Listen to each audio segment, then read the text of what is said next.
Bonjour à tous. Alors après avoir terminé un chapitre sur l'étude des mouvements et la description des mouvements, donc un chapitre plus axé sur ce qu'on appelle en physique-chimie la cinématique, nous allons commencer aujourd'hui un nouveau chapitre qui lui va porter plutôt sur la dynamique, c'est-à-dire l'étude des actions, des interactions et des forces.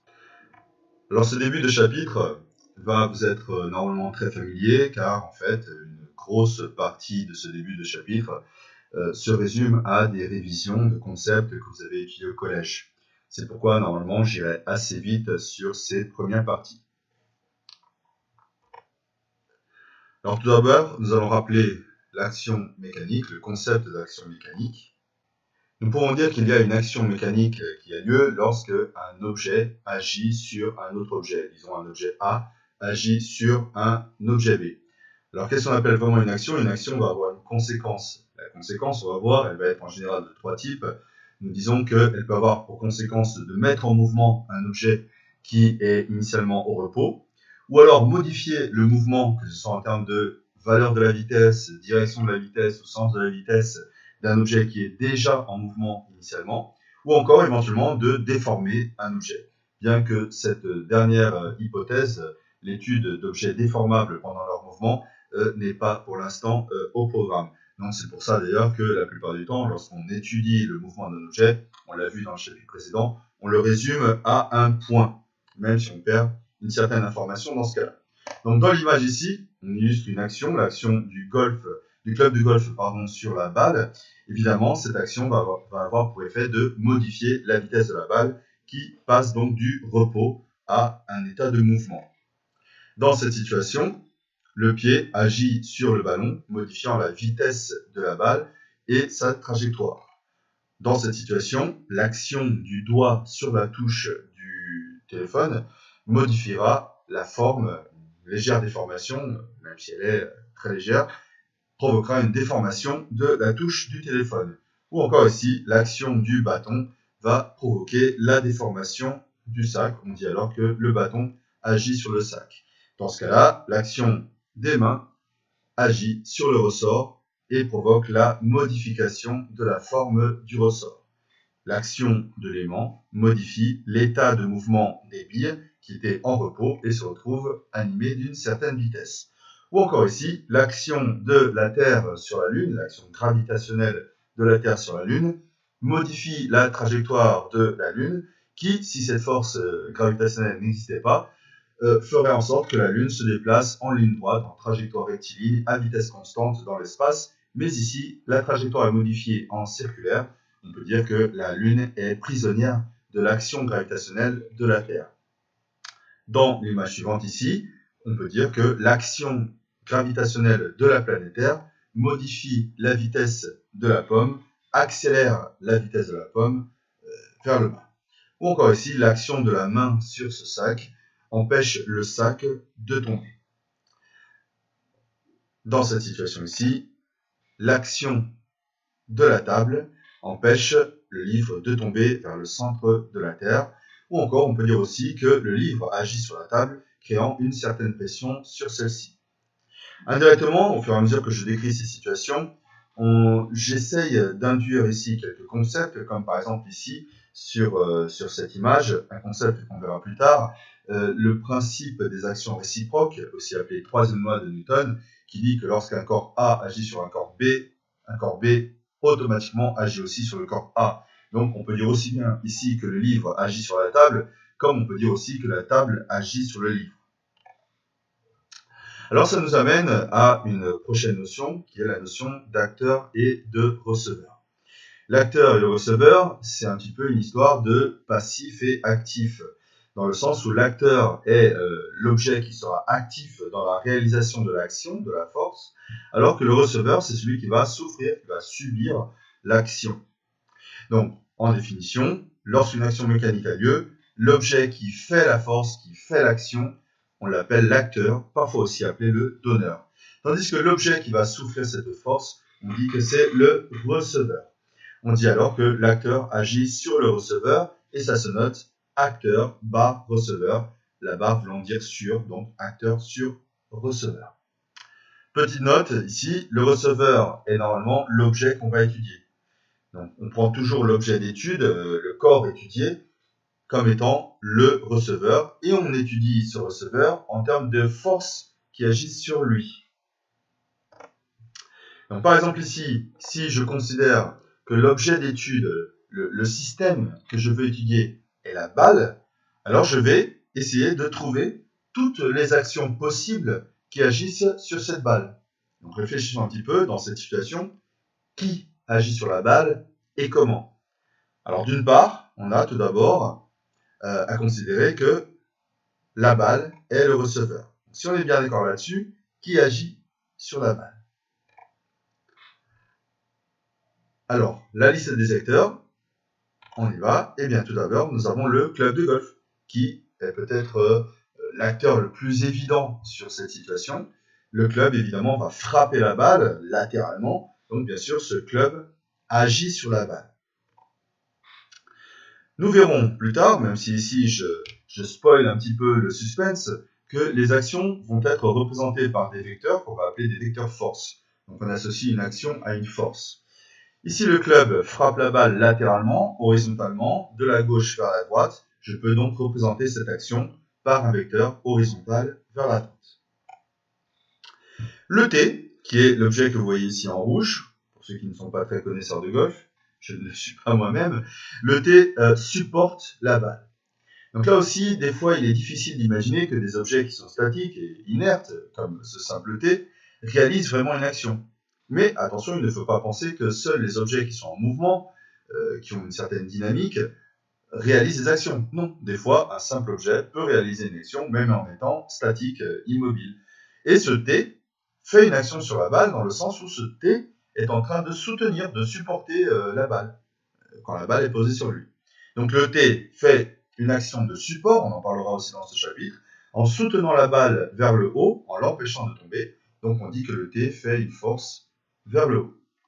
Finalement, il y a encore un acteur qui agit sur cette balle de golf, et on parle ici d'une action qui va être pratiquement présente dans toutes les situations que vous allez étudier, du moins des situations qui ont lieu à la surface d'un astre, d'une planète.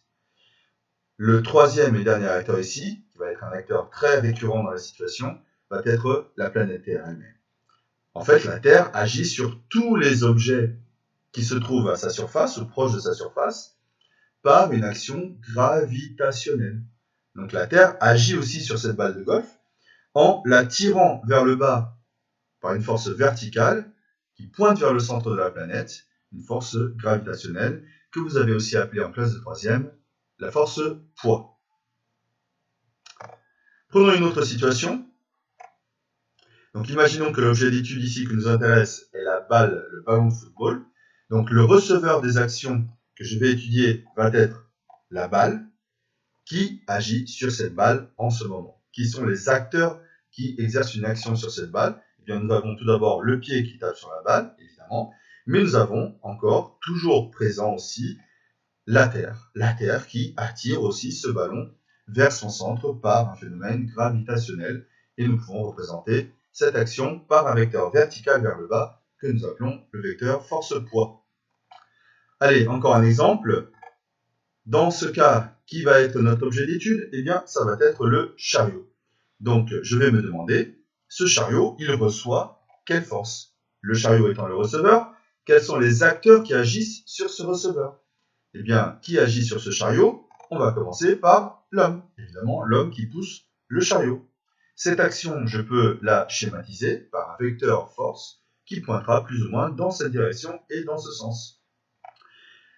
Mais il y a aussi évidemment la Terre, car ce chariot se trouve à la surface de la Terre, donc la Terre agit aussi sur ce chariot, tirant ce chariot vers le centre de la Terre, c'est-à-dire ici concrètement vers le bas. Force verticale, de direction verticale et de sens vers le bas. Mais aussi, ce chariot étant posé, appuyé contre le sol exerce une action sur ce chariot dans le sens où le sol soutient ce chariot. S'il n'y avait pas de sol, évidemment, le chariot commencerait à tomber vers le centre de la Terre. Donc le sol exerce aussi une action de support, une action de soutien qui est dirigée, dans ce cas-là, vers le haut et qui s'exerce au niveau du contact entre les roues du chariot et le sol.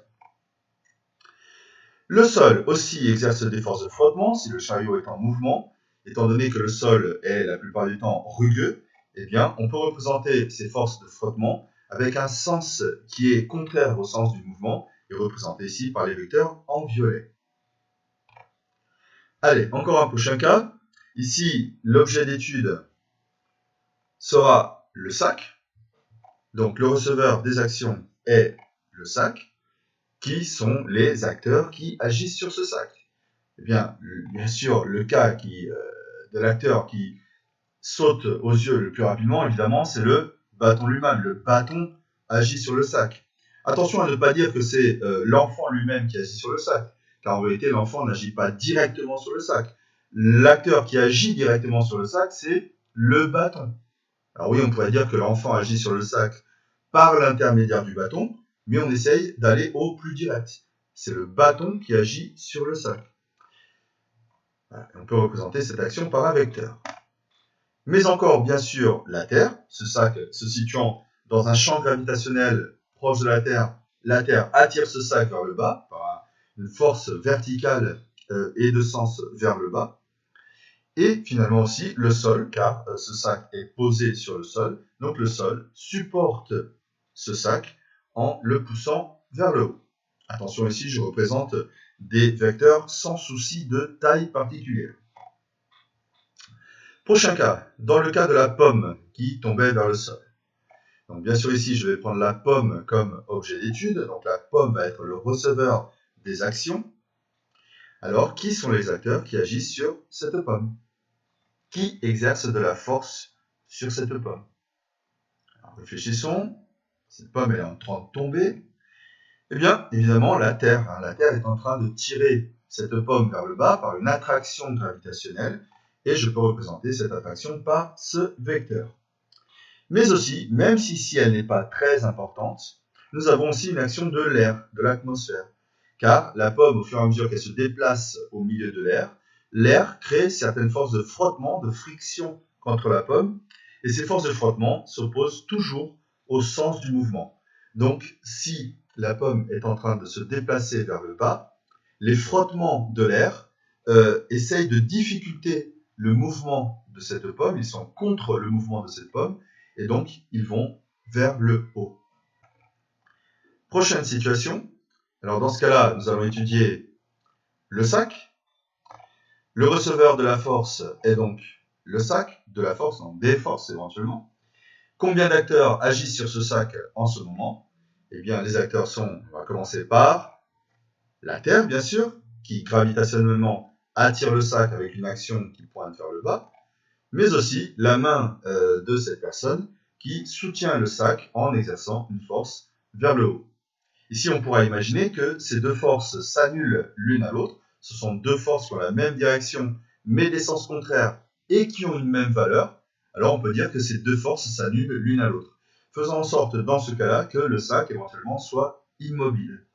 Alors, ces cas de forces qui s'annulent et qui se compensent, on en parlera plus profondément dans la fin de ce chapitre, avec une histoire de principe d'inertie.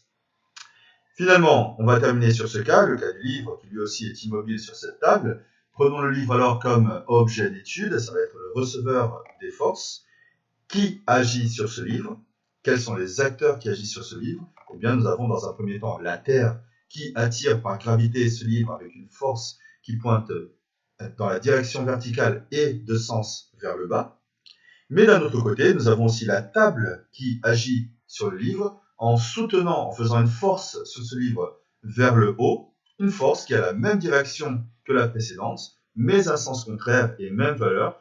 Nous sommes encore ici dans une situation où les deux forces se compensent, faisant en sorte que ce livre, s'il était immobile, eh bien, restera immobile. Alors, poursuivons maintenant avec une autre distinction que vous avez déjà vue normalement en classe de collège. Les actions mécaniques peuvent être classifiées selon qu'elles soient à distance ou de contact. Parfois, pour qu'un objet exerce une action, une force sur un autre objet, eh bien, il n'est pas nécessaire que ces deux objets se touchent l'un à l'autre, mais dans d'autres cas, il est absolument nécessaire qu'il y ait un contact. On distingue alors les actions, les forces qui ont lieu à distance, et les actions qui ont lieu par contact. On va commencer tout d'abord ici avec quelques actions de contact. Évidemment, pour que la table exerce une action sur le livre, ou pour que la personne exerce une action sur sa voiture qui est en panne, pour qu'elle pousse sa voiture, ou pour que le joueur de baseball lance la balle, il faut absolument qu'il y ait un contact. La personne ne peut pas pousser sa voiture sans toucher sa voiture, à moins qu'elle ait des pouvoirs magiques. Le joueur de baseball ne peut pas lancer sa balle sans qu'il ne touche la balle. Donc, pour que ces forces, pour que ces actions aient lieu, il est nécessaire un contact. Par contre, dans l'univers, il existe d'autres types de forces bien particulières, pour des raisons que vous verrez plus tard, pour des raisons un peu plus profondes aussi au niveau de la physique. Certaines forces entre deux objets, A et B, peuvent exister, peuvent avoir lieu, sans que ces deux objets ne se touchent. Et c'est souvent des questions qui font beaucoup réfléchir les scientifiques, et encore aujourd'hui des questions sur lesquelles on réfléchit, surtout par exemple au niveau des actions gravitationnelles.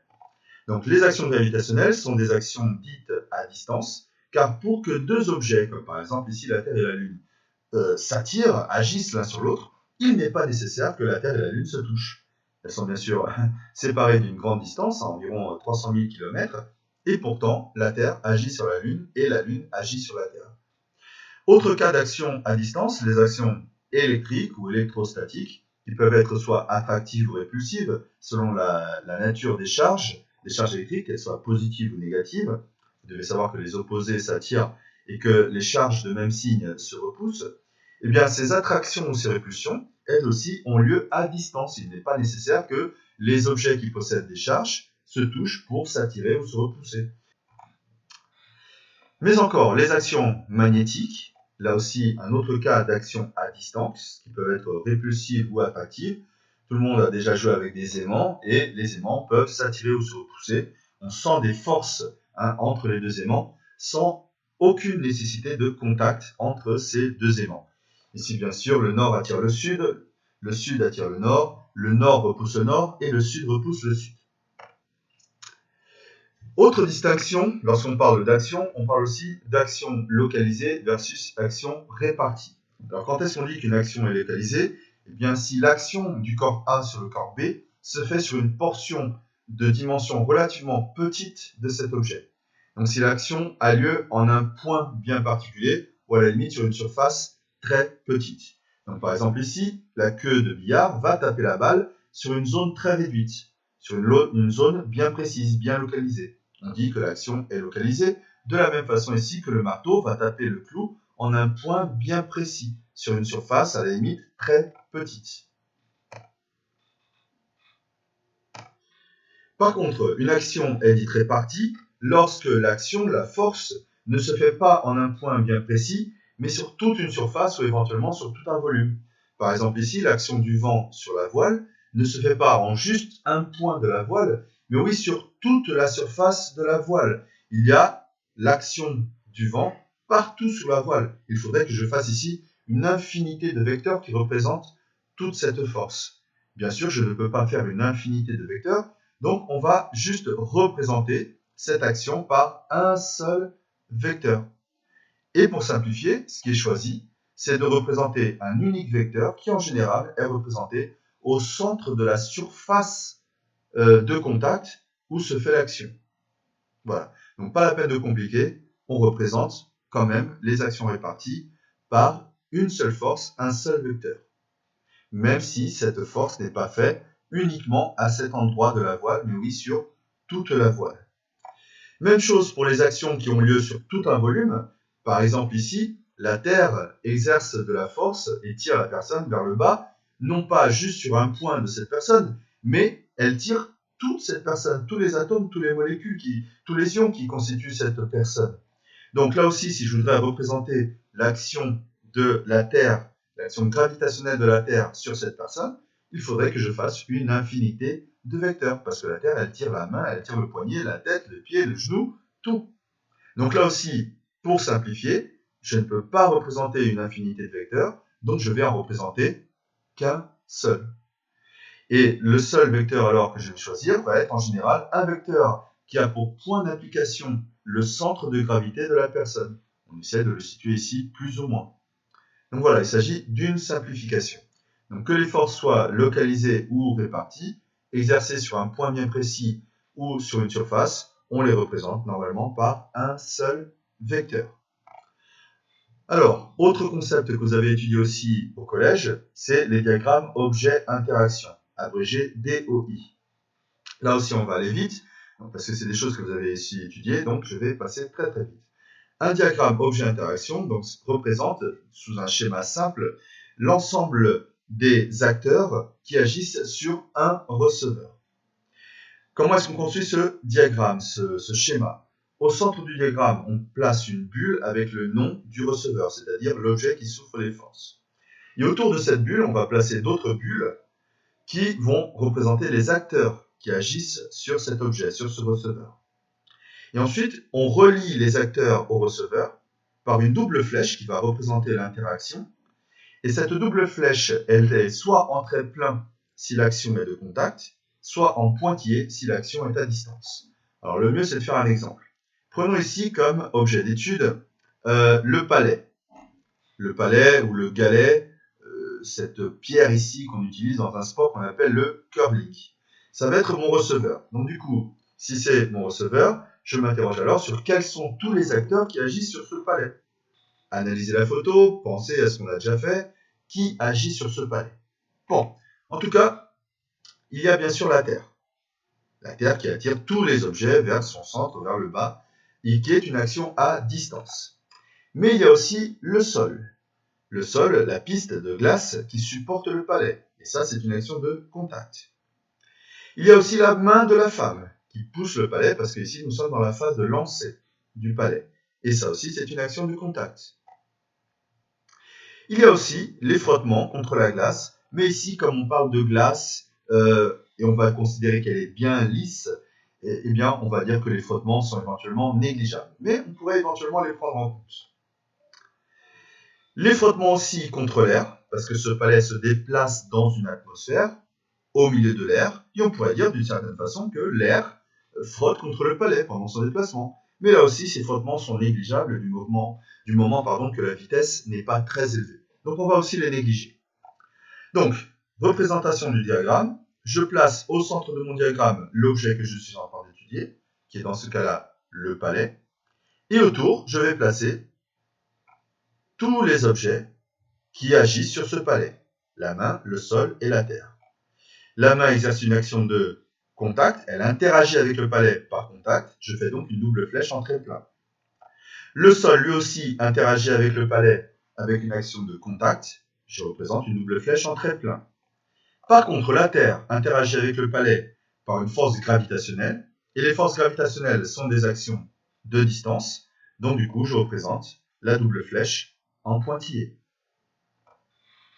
Encore un exemple pour s'entraîner. Diagramme interaction dans le cas suivant où je prends comme objet d'étude, comme receveur des actions, le cerf-volant. Qui agit sur le cerf-volant? Eh bien, nous avons la corde, le fil si vous préférez. Nous avons aussi le vent, l'air. Bien sûr, dans ce cas-là, c'est pas négligeable. Le vent est important lorsqu'on parle de cerf-volant. Et nous avons aussi, comme tout objet, le cerf-volant souffre de l'action gravitationnelle de la planète Terre. La corde exerce une action de contact. Le vent aussi, c'est une action de contact. Il touche le cerf-volant. Par contre, la planète Terre n'a pas besoin de toucher le cerf-volant pour l'attirer vers le bas. C'est une action à distance. Voilà le diagramme DOI pour le cerf-volant. Alors, dans tout ce que nous avons discuté jusqu'à présent, j'ai souvent mixé un petit peu les mots action et force. L'action, c'est ce qu'on a étudié jusqu'à présent. Normalement, en physique, on utilise le mot force pour décrire le vecteur qui modélise l'action. Donc, les forces, c'est vraiment la représentation vectorielle des actions, qui vont nous dire alors dans quelle direction, dans quel sens et avec quelle valeur se fait l'action. Est-ce qu'on va faire une action? Est-ce qu'on va pousser? Est-ce qu'on va tirer? Est-ce qu'on va soulever vers le haut, vers le bas, horizontalement, vers la droite, vers la gauche, verticalement, avec une force très importante, juste en poussant faiblement, en tirant fortement? C'est ce que vont nous décrire les vecteurs force. Bon. Alors, pour illustrer un petit peu la chose, on va prendre ici l'exemple d'une joueuse de volleyball qui reçoit un ballon. Bon. Et la force exercée par la joueuse sur le ballon. Donc la joueuse va être l'acteur et le ballon va être le receveur. On va la schématiser par un vecteur force. Donc, ce vecteur va être caractérisé par 4 caractéristiques. Le vecteur force a une caractéristique qu'on appelle le point d'application, c'est l'endroit où la force est faite, la direction, le sens et la valeur, aussi appelée la norme. Voyons ça en détail. Donc le ballon arrive sur les mains de la joueuse et la joueuse fait alors une force sur le ballon. Définissons tout d'abord le point d'application. Le point d'application est le point où la force est exercée. Alors vous me direz ici, ce n'est pas une force parfaitement localisée, car le ballon frappe sur une surface des mains. Mais comme on l'a vu juste avant, nous allons simplifier et choisir un point, normalement au centre de la surface de contact. Donc moi j'ai choisi ce point-là, cette croix. Voilà, le point d'application, le point, l'endroit où la force est exercée. Ensuite, nous devons définir la direction de la force. Alors la direction, c'est une orientation. On la définit normalement par une droite qui va orienter la direction de la force. Bon, je veux dire que la force va être exercée plus ou moins dans cette direction. Ensuite, nous devons définir le sens. Alors attention, direction et sens, vous le savez déjà depuis le collège, sont deux notions qui sont bien souvent confondues. Sur une même direction, on peut avoir deux sens. Quel va être le sens ici? Eh bien, ce sera tout simplement comme celui-ci. Voilà. Donc, ici, on a déjà la notion de vers où la force est exercée par les mains sur le ballon. Et je pense que, normalement, ça doit être assez logique. Voilà, reste plus qu'à parler de la norme de cette force, ou la valeur de la force. C'est ce qui va conditionner la taille de mon vecteur. Cette flèche rouge que vous voyez, j'aurais pu la dessiner plus petite ou plus longue, plus courte ou plus longue.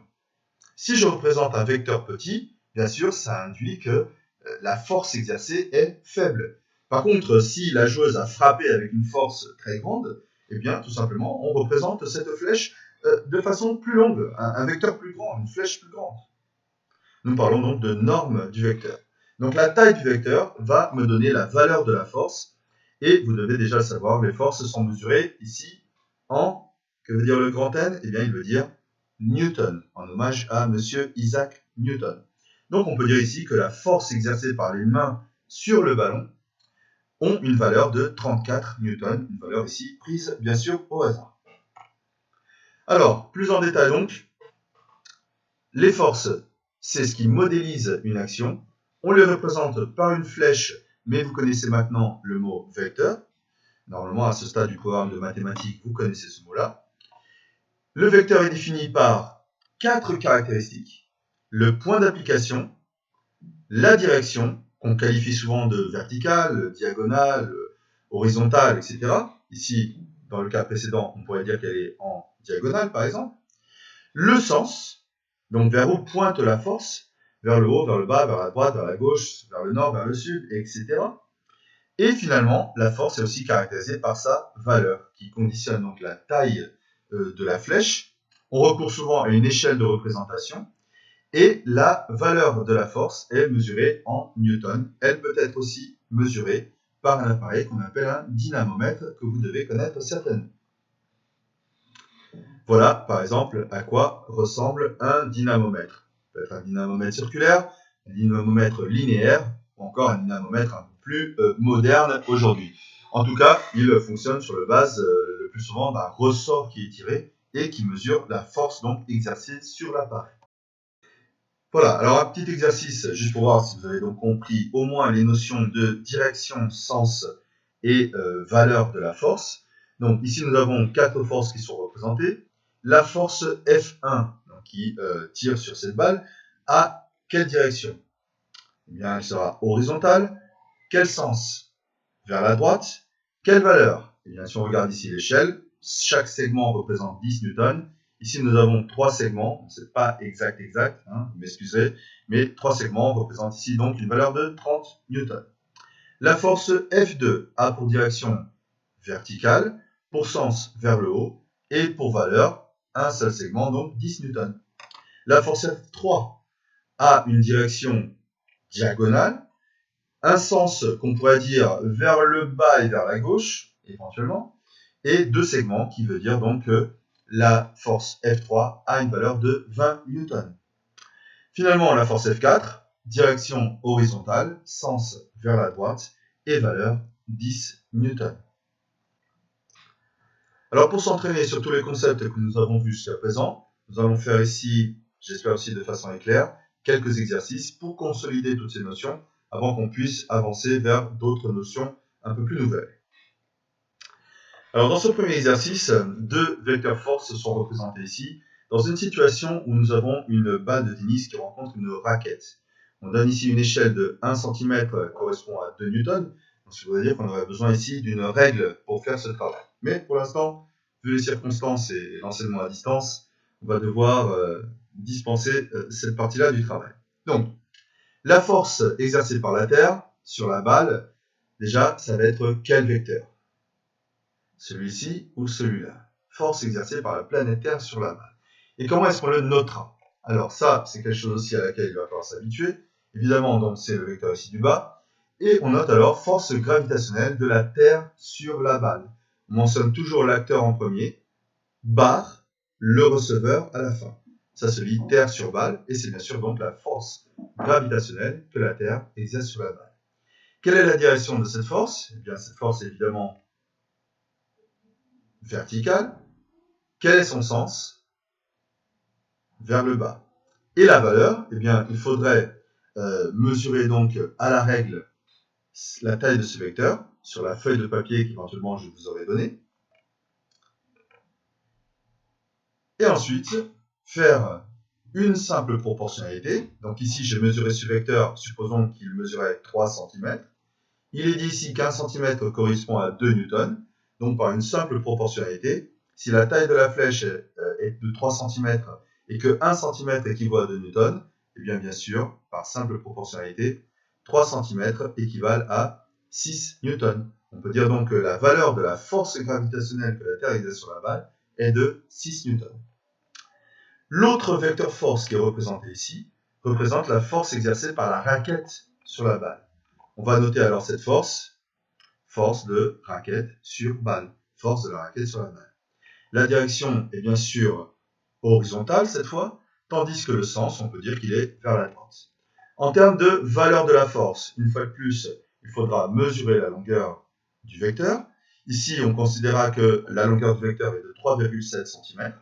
En reprenant notre échelle qui dit que la taille de 1 cm équivaut à 2 newtons, eh bien 3,7 cm équivaudront alors à 7,4 newtons. On dit alors que la force de la raquette sur la balle a une valeur, une norme, une intensité si vous préférez, de 3,4 newtons. Dans ce deuxième exercice, et sans se préoccuper des valeurs de force, donc ici la seule chose qui me préoccupe, c'est le point d'application, la direction et le sens, on va représenter les vecteurs force demandés. Voilà, pour voir si vous êtes capable de représenter un vecteur force comme il faut, du moins sans se soucier de la taille de ce vecteur. Donc dans le premier cas ici, on demande de représenter la force que le renne exerce sur la corde de l'attelage. Alors déjà, il faut se demander où est le point d'application. Où est-ce que le renne tire la corde? Eh bien, c'est au point de contact entre la corde et le renne. On va le considérer ici. Et puis, quelle va être la direction et le sens de cette force? Eh bien, on pourrait représenter cette force dans une direction horizontale pointant vers la droite. Force du renne sur la corde.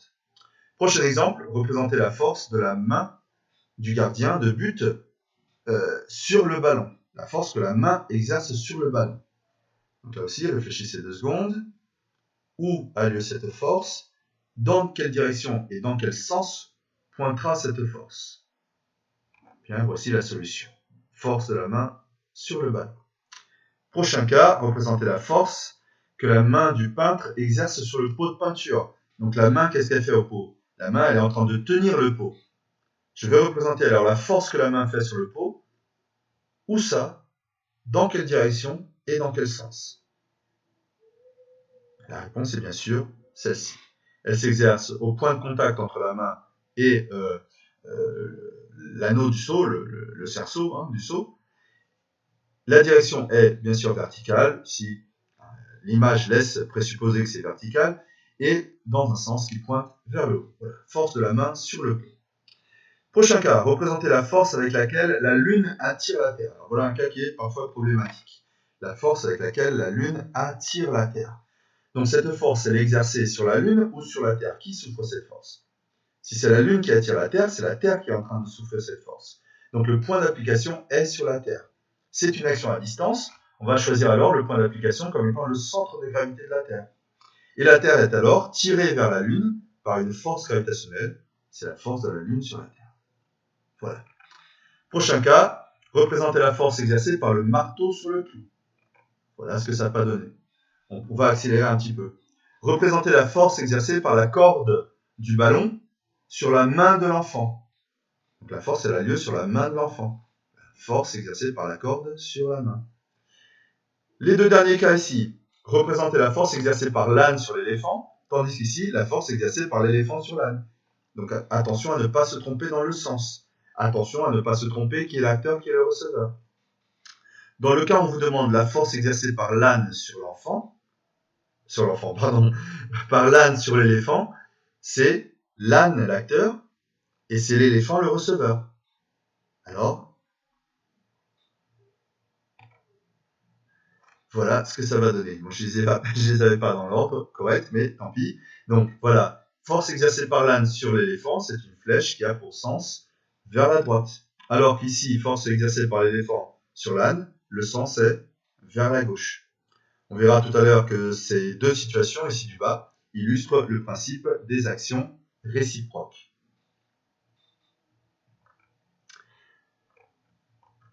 Allez, prochain cas, représenter donc la force exercée par la laisse sur la main du maître. Donc une force exercée par une corde, par un fil, on en parlera aussi. Toujours lorsqu'on a une force exercée par une corde ou par un fil, la direction de la force est la direction du fil lui-même. Après, il ne faut juste pas se tromper dans le sens. La corde tire la main, donc du coup, la force est dans ce sens-là.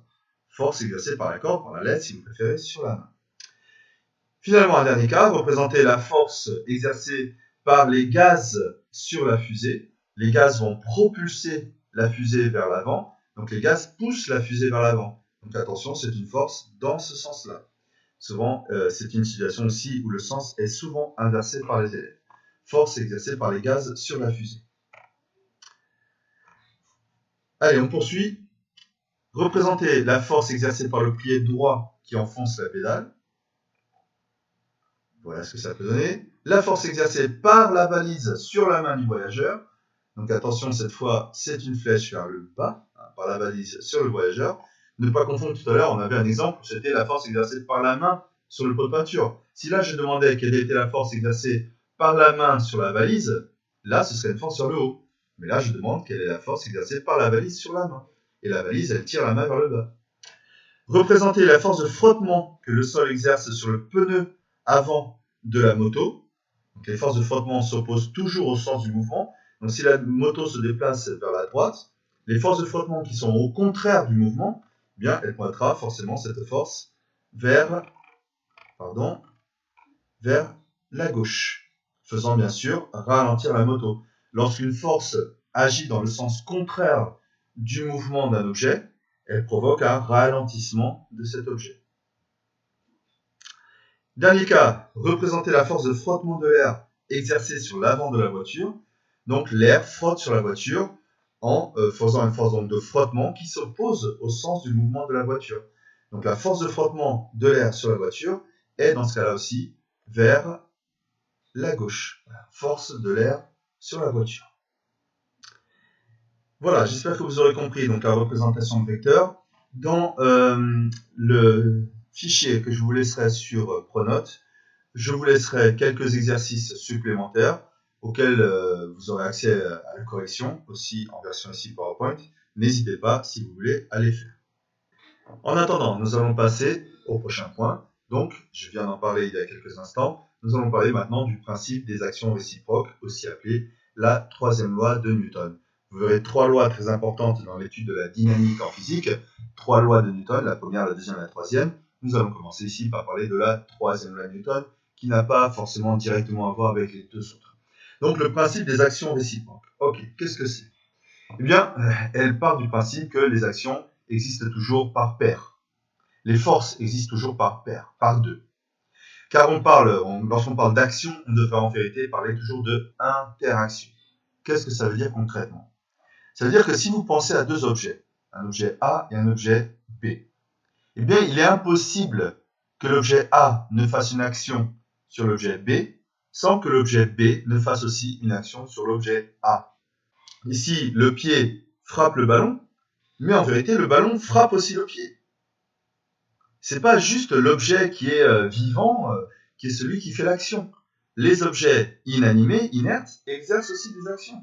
Donc éventuellement, je sais pas, le joueur peut avoir mal au pied après avoir frappé le ballon. Donc il est impossible que le pied n'exerce une action sur le ballon sans que le ballon, en retour, en réaction, n'exerce aussi une action sur le pied. Donc voilà, il est dit ici que quand un objet A agit sur un objet B, l'objet B agit aussi sur l'objet A. Action de A sur B et action de B sur A, elles vont toujours ensemble, elles vont toujours de pair. Même si, la plupart du temps, seule une des deux actions m'intéresse. Par exemple, probablement, si j'analyse le coup de pied ici au rugby, ce qui va m'intéresser, c'est ce qui va arriver au ballon, pour voir si le ballon va suivre la bonne trajectoire, s'il va marquer un but, je ne sais pas si on dit comme ça, mais qu'est-ce qui arrive au pied? Je m'en fiche un petit peu. Donc ce qui m'intéresse plutôt ici, c'est l'action du pied sur le ballon, et l'action du ballon sur le pied. Est-ce que ça a fait mal au joueur? Est-ce que ça a déformé la chaussure du joueur? Je m'en fiche complètement. Mais elle existe. Donc, on parle d'action réciproque pour dire que lorsqu'un objet A agit sur un objet B, réciproquement, l'objet B va toujours aussi agir sur l'objet A. Ça va toujours de pair. Donc, on parle ici, vous le voyez, de force de B sur A et de force de A sur B. Le signe négatif ici, alors qu'on est en train de parler de vecteurs, indique que ces deux vecteurs vont avoir un sens contraire. Ces deux vecteurs ont un sens contraire. Néanmoins, ces deux vecteurs seront collinéaires, c'est-à-dire qu'ils vont avoir la même direction. Donc, les actions réciproques sont représentées par deux vecteurs force de même direction, de sens opposé et de même valeur. Donc, ce qui est difficile aussi dans certains cas à accepter. C'est souvent quelque chose qui pose problème au niveau du raisonnement. Dans l'image que je vous ai montrée, c'est dire que le pied frappe la balle aussi fort, avec la même intensité, que la balle ne frappe le pied. Peut-être un petit peu difficile à croire, mais c'est la vérité. Dans le langage courant, petite note que je vous mets ici, le principe des actions réciproques est aussi appelé le principe d'action-réaction. Peut-être vous en aurez déjà entendu parler. Nous montrons ici quelques exemples. Ici, nous pouvons parler, par exemple, d'une paire de forces, d'une paire d'actions. La cavalière agit sur le cheval, parce qu'elle est assise sur le cheval et donc pousse le cheval vers le bas, mais le cheval réagit en supportant la cavalière, en faisant une action vers le haut. On parle alors de la force exercée par la cavalière sur le cheval et de la force exercée par le cheval sur la cavalière. Vous remarquerez comme on inverse l'acteur et le receveur. Le cheval qui ici est l'acteur et la cavalière le receveur de cette force. Dans l'autre cas, la cavalière est maintenant l'acteur et le cheval est le receveur. Donc quand on parle d'une paire d'actions, une paire de forces d'actions réciproques, eh bien attention, ça fonctionne toujours comme ça. Cheval sur cavalière, cavalière sur cheval. A sur B, B sur A. L'acteur devient le receveur devient l'acteur. Et vous pouvez voir que les règles qu'on a dit sont vérifiées. Les deux vecteurs force ont même direction, ici tous les deux verticaux, mais ils ont des sens contraires, l'un vers le haut, l'autre vers le bas, et ils ont néanmoins même valeur, même intensité, même valeur en newton. Ici, par exemple, lors d'un choc, indépendamment que l'un des objets soit plus massif et l'autre plus léger, le camion est bien plus lourd que la moto, eh bien, lorsqu'ils vont interagir l'un avec l'autre, ici malheureusement, la moto va exercer une action sur le camion, force de la moto sur le camion, et automatiquement, forcément, le camion va aussi exercer une action sur la moto, force du camion sur la moto. Ces deux forces constituent donc une paire de forces qu'on appelle des actions réciproques. Et ces deux actions respectent les règles, elles ont la même direction, toutes les deux horizontales, mais des sens contraires, l'une vers la gauche, l'autre vers la droite, et elles ont même intensité. Ça aussi, c'est difficile à accepter. Difficile à accepter que la petite moto fasse une force aussi forte que le gros camion fait sur la moto. C'est les mêmes valeurs de force. Attention, ça ne veut pas dire que ça aura la même conséquence. Cette même valeur de force sur la moto peut détruire complètement la moto, alors que peut-être sur le camion, ça aura peu de conséquences, et ça va peut-être juste l'abîmer un petit peu. Mais une chose, c'est les conséquences. Une autre chose est la valeur des forces. Elles doivent être identiques. Donc, même si l'éléphant est beaucoup plus massif que l'âne, et ça peut avoir des conséquences alors plus graves pour l'âne, la perte de force réciproque, force de l'éléphant sur l'âne et force de l'âne sur l'éléphant, sont des forces parfaitement symétriques, parfaitement opposées. Allez, encore un dernier cas, là aussi qui pose souvent problème. L'interaction entre la Terre et le Soleil est encore une illustration d'action réciproque. La Terre attire le Soleil aussi fort que le Soleil n'attire la Terre. Et c'est difficile à dire, non, c'est impossible, le Soleil est beaucoup plus massif. Non, c'est pas du tout ça. Les deux forces sont parfaitement symétriques. Alors bien sûr, pour le Soleil, la force avec laquelle la Terre l'attire, ça peut être très peu de conséquences sur lui, parce qu'il est très massif. Alors que la Terre, elle, souffrira fortement des conséquences de l'attraction du Soleil. Mais les deux vecteurs sont juste symétriques. Voilà. Force gravitationnelle du Soleil sur la Terre ou force gravitationnelle de la Terre sur le Soleil, encore un exemple d'action réciproque. Allez, on poursuit encore avec un autre exemple, peut-être plus proche de nous. Donc, par exemple ici, la force exercée par la main sur les haltères est réciproque de la force exercée par les haltères sur la main. Ou encore, la force exercée en bas, vous le voyez ici, par qui? Par le sol sur le pied, est réciproque du sol exercé par le pied sur le sol. Vous avez rien que sur cette image ici deux exemples de paires de forces réciproques.